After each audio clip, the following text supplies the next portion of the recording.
ปีนี้เป็นปีที่มีความสุขที่สุดมีโอกาสมาพร้อมหน้าพร้อมตาทุกคนจ๋าพาลูกสาวมาเฮ็ดบุญแล้วก็หลานชายอีก2คนและน้องไซลาน้องสะใภ้ก็มาทุกคนเอ๋ยนี่แหละเนาะคำโบราณเพิ่นว่าการที่เฮาจากครอบครัวไปมาหลายปีมันต้องมีโอกาสกินข้าวห่มผ้ากินปลาห่มถ้วยอีหลีจ้ะทุกคนจ๋ามือหยุดกะมีมือเดียวเท่านั้นที่หยุดตรงกันก็เลยมีโอกาสพาหลานๆและน้องๆไปเฮ็ดบุญนํกันน้องไซลากับน้องสะใภ้ครบรอบ1ปีที่อยู่นํกันมาทุกคนเพิ่นแต่งงานกันปีที่แล้วแต่งงานเสร็จแล้วเพิ่นก็เฮ็ดบัตรสปอร์ตขามาไทยเลยก็มีโอกาสได้เมื่อหาแม่ปีที่แล้วก็เพราะงานแต่งของน้องชายเพราะว่าตรงกับลูกสาวปิดเทอมพอดีน้องชายอีกคนนึงแต่งงานข่อยก็บ่มีโอกาสได้เมื่อก็เลยเมื่องานแต่งของน้องไซลาทุกคนว่าเมื่อใดบ่มันก็เมื่อใดทุกคนจ๋าแต่การที่เฮาเลี้ยงลูกส่งลูกเรียนอยู่เมืองไทยค่าใช้จ่ายมันสูงแฮงเลยแหละก็เลยเฮ็ดให้เฮาบ่มีโอกาสได้เมื่อหาแม่จักเทื่ออันนี้ก็คือหลานชายบักขี้ดื้อเนาะใช่แม่นมันดื้อแฮงปักคันนี้ มี2คนไอ้น้องทุกคนจ๋าที่มาเฮ็ดงานอยู่ไทยปักคันนี้เป็นอายปักคันนั้นเป็นน้องหลานชายนี่ก็ลูกของน้องสาวอยู่บ้านทุกคนแม่เพิ่นก็บางทีก็มาไทย 4-5 เดือนแล้วก็ไปเฮ็ดหน้าอีกทุกคนเที่ยวไปเที่ยวมาบางเทื่อก็มาเยี่ยมยามลูกแน่มาถึงจุดนี้พาเด็กๆจุดเทียนประ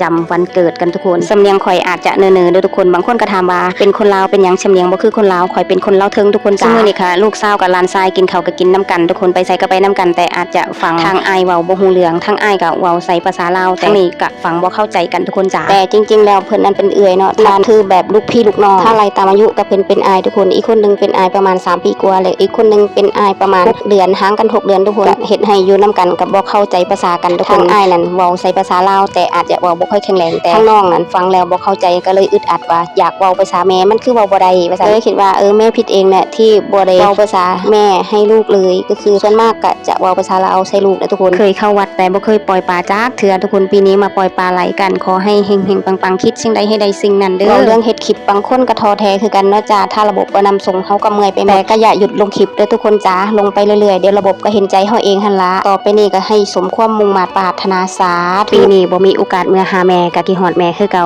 อันนี้แม่กับป้า2คนไอ้น้องคุยกันอยู่ตารางเฮือนทุกคนจ้าปีที่แล้วบอกเพิ่นว่าลูกไซลาเจ้าเฮ็ดบัตรสปอร์ตเรียบร้อยแล้วเด้อเพิ่นจะไปไทยไปหาเงินอยู่ไทยเพิ่นว่าเป็นหยังคือเฮ็ดบัตรไว้แท้เป็นหยังคือบ่อยู่กับเพิ่นจักปีนึงก่อนเพิ่นก็บ่อยากให้ลูกไซลาเพิ่นไปอยากให้ลูกไซลาอยู่เฮ็ดหน้ากับเพิ่นก่อนสักปีนึงก็เลยบอกว่าบ่เป็นหยังดอกบ่หายามนี้จะหายามใด